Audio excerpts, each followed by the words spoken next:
Ал құрметті ұстаздар, біздің бірінші үйренетін нәрсеміз ол Google платформасы. Жалпы Google бүкіл әлем бойынша танымал ең ірі браузерлердің бірісі, иә? Google'да бізде не бар, білесіздер ма? Мына жерде төрт бұрышын ашып қалсақ, аккаунтыңызды бірінші ашамыз. Одан кейін поиск дегенде, мысалы, барлық нәрсені поискке дегенге болады. Картада бір жерде жоғалып қалсаңыз, картаңызға қарап, сіз сол жерде табуыңызға болады. YouTube-тың өзі бір жеке әлем, иә?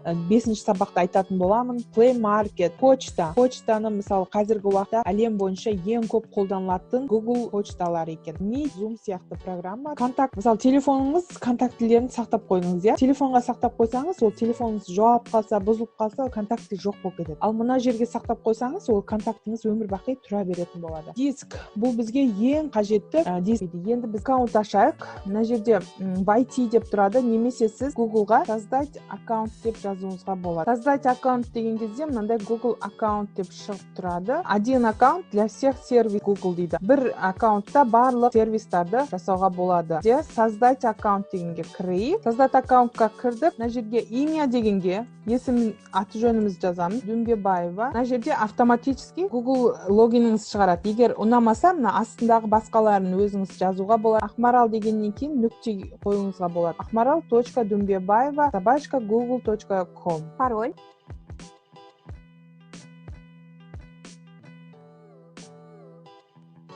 Содан кейін мына жерге телефон нөмірін жазу керек. Сосын телефоныңызға код келеді. 6 цифрлы код келеді. Подтвердить етесіз. Енді мына жерге день рождения солар жазасыз. Егер қосымша почтаңыз болса, онда мына жерге жазуға болады. Мына жерде пропустить етіп жіберуіңізге болады. Мінекей әріптестер, біздің аккаунтымыз ашылды. Ақмарал Дүмбебаева апайымызға. Мына жерде тұр, мынау логині. Енді мына жерде төрт бұрышты тұр. Осы төрт бұрыштың ішінде Classroom туралы айтып өтейін мен сіздерге. Әріптестер, мынау біздің Google Classroom'ымыз. Бұл жерде сіз өзіңіздің оқушыларыңызды Classroom'ға қоса аласыз, бірақ оқушыларыңыздың осындай Google аккаунттар болу керек. Google аккаунт негізінде барлығында бар, бірақ қолдануын көбісі білмейді. Себебі Android телефонның барлығында Google аккаунтпен жұмыс істейді. Мына жерде Classroom'да X деп тұрған жерде курс создать ете аласыз. Курсыңыздың атын жазасыз. English class деп бөлімін жазасыз. Сабақ ағылшын тілінде. 5-ші сынып. 9А дейтін мысалы. Создать.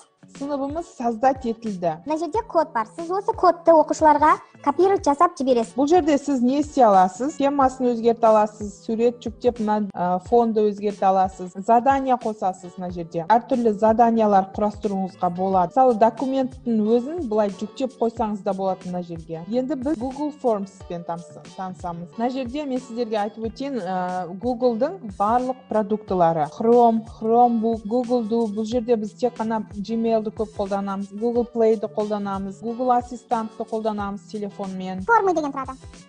Мына жерде біз Google формыға кірдік. Пустой файл құрып, өзіңіз қалағанша нәрсе істеуіңізге болады. Контактный информация, сіздің мысалы курсыңызға жазылатындардың контактыларын алуыңызға болады, регистрация жасайтын кезде. Шаблондары өте көп. Бізге соның ішінде образование деген шаблон керек. Ол жерде тестирование бар, рабочий лист бар, оценки курс бар. Біз БЖБ жасау үшін тестированияға кіреміз. Енді біз оқушыға суммативканы жасауымыз керек. Word түріндегісін сіз ашып аласыз, соны копировать етіп отыра бересіз. 9-шы А сыныбы. Қалағаныңыз жазуыңызға болады. Мына жерге есіміңізді, аты жөніңізді жазып қойсаңыз болады. Имя деген жерге name, қазақ тілінде немесе басқа пәнде болса қазақша жазуға болады. Бұл nameға мынандай түрлер шығады. Жол жазама, ұзын жол жазама, бір жауапты жазама, көп жауапты жазама деген сияқты осындай түрлері бар. Бізге жауап керек. Бұл обязательный вопрос болу керек па или жоқ па? Оны мына жерден былай реттей аласыз. Мынаны ашып қойсаңыз, бұны оқушы жазбай кетпейді. Адресный почта егер керек болса, оны қосуыңызға болады. Керек болмаса, мына жерде удалить деген бар, сонымен өшіріп тастайсыз. Сұрақтарға келеміз. Бізде қандай сұрақ болды? Бірінші сұрағымыз мысалы мысалы бірінші сұрағымыз reading болсын. Readingті мына жерге жазасыз описаниясын, не істеу керек. Сосын бірінші сұрағыңыз кетті. Текстті мысалы қайдан қоясыз? Текстті мына жерге сурет деген бар, добавить изображение деген. Соны бассаңыз мынандай обзор шығады. Обзордан компьютеріңіздегі суреттерді сол жерге қоюыңызға болады. Соны қоясыз. Вопрос дегенге сұрағын жазасыз. Бір жауапты ретінде жазатын болсаңыз, мысалы бізде қайсы жауап дұрыс болу керек, оны мына ответы деген тұр. Соны бассаңыз, мысалы бірінші сұрақ дұрыс болу керек. Енді балын турлайсыз. Мысалы 1 балл керек па, 2 балл керек па, оны қосасыз. Қалағаныңызша қоса бересіз. Готовый дегенге барасыз. Міне, бірінші сұрағымыз тураланды. Енді бізге жазу керек, оқушылар.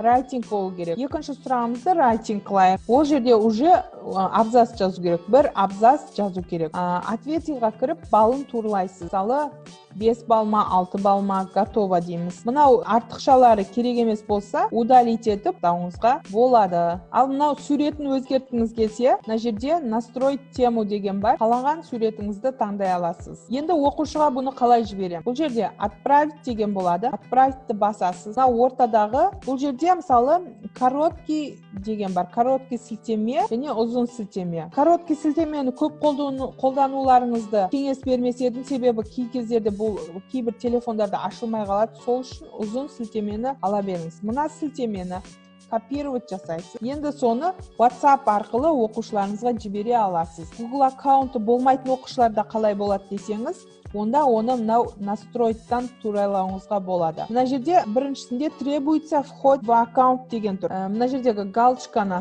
алып тастауыңыз керек. Себебі оқушы бұл жердегі галочканы қойсаңыз, Google аккаунт жазу керек. Кейбір оқушыларда ондай мүмкіндік жоқ. Енді мына презентация дегенге өзіңіздің рахметіңізді айтасыз. Мысалы, қатысқаның үшін рахмет деген сияқты. Сосын тест дегенге барасыз. Мына жерде мынау батырманы былай басып қоймаңыз. Себебі онда ол тест болмай қалады. Енді сохранить етеміз. Сохранить еттік, жаңа сілтемені алдық. Сілтемені енді сіз оқушыңызға жібересіз. Оқушыда қалай көрінеді? Мынау просмотр дегенді басып, оқушыда қалай көрінетінін көруіңізге болады. Оқушыда міне осылай. Оқушы жазады, атын, readingті оқиды, тапсырманы орындайды.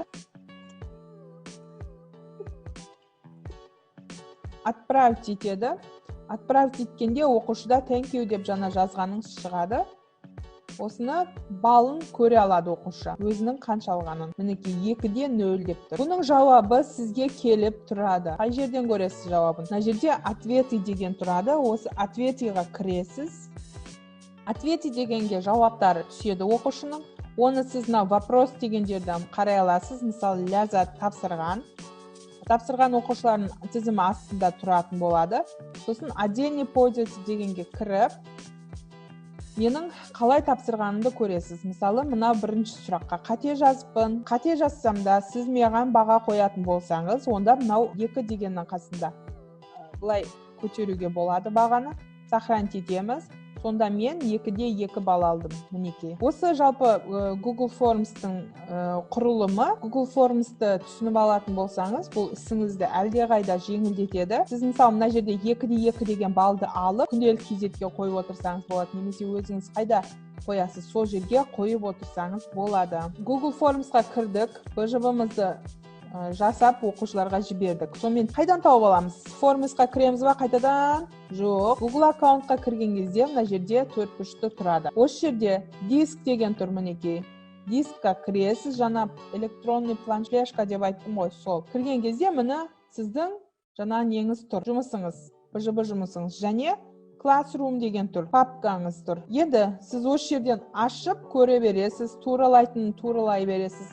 Қаласаңыз, өшіріп тастауыңызға болады. Енді почта туралы айтып өтейін сіздерге. Мынау почта дегенге кіреміз.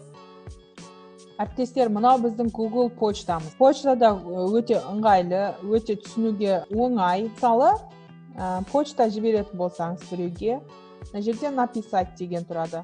Осыны біреудің мысалы почтасын жазасыз. Мысалы, менікі. Темасын жазасыз. Қандай темада жазып жатырсыз? Мысалы, қайырлы таң, сәлеметсіз бе деген сияқты.